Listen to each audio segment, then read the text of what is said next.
Nate, Wood Sculpting here. We're in my shop and we've had a tremendous day. I've had Todd Martin here. We had our wood carving club and he did a seminar for us. So we've been carving all day long, man. It went really great. It's good stuff. So Todd's been carving and you see some of his work here. How long have you been carving, Todd? So I've been carving about 5 years. So started kind of the tail end of COVID. Was wondering what I was going to do when I retired. I didn't want to sit around watching TV, so I thought, I want to do something, and landed on YouTube and saw a few videos, and I fell in love with it. So yeah, I just kind of took off from there. That's incredible. 5 years only. Yeah. And you're already doing work like this. Well, as you can see, Todd's not just a good carver; he's also a good painter. So this is one of your own designs. This is kind of the one we did today with our carving club. How long would it take you to carve something like this, Todd? So when I first was designing it, probably 5 hours. Since I've carved 5 or 6 of them, getting ready for the class. Yeah, I could probably do it in maybe 2 or 3 now. Wow. So kind of know exactly kind of what has to happen first, and then so it's not once you get kind of the idea down, then it's just a matter of just kind of following the steps. And how many tools do you need to carve this? A knife. That's kind of my purpose. One of the things I just want to be able to take a knife and carve. I mean, this one has a little bit more detail in the beard, so I had a little V tool going on, but the pirate. I really love the pirate, man. I love the paint job. Got a little glimmer in the knife there. He's getting ready to do pirate things. I'm not sure he'd be doing a whole lot of action with his hand in his pocket, but I didn't think that one through. Yeah, that was good. I love that. So today he taught about we had 16 men there today, and we've been carving since 9, and we almost got done. And some of these guys were first time carvers. Yeah, they did a great job. They really did. They had their brand new flex cuts. They were ready to go, and Todd really taught us and took it step by step, and then went around and helped everybody get the form. And we did have some cutouts for them, but it was really a good time. So if somebody wants to get into carving, they see this, they go, man, I would love to carve something like that. What are some pointers? What would you tell them?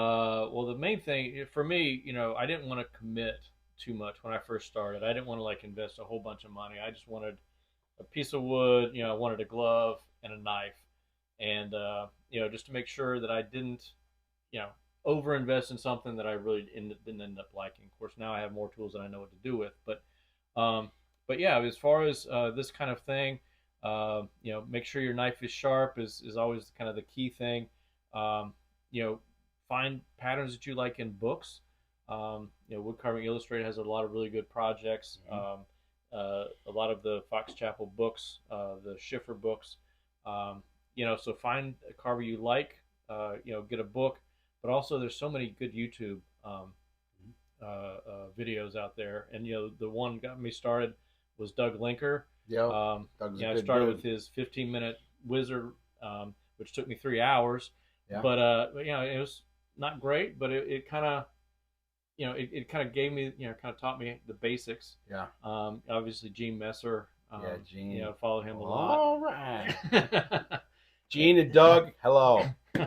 Good job. But yeah, so that those are great for getting started. The tutorials, but I would say the most important thing is go to the videos, go to the tutorials, but then challenge yourself to do something new by yourself.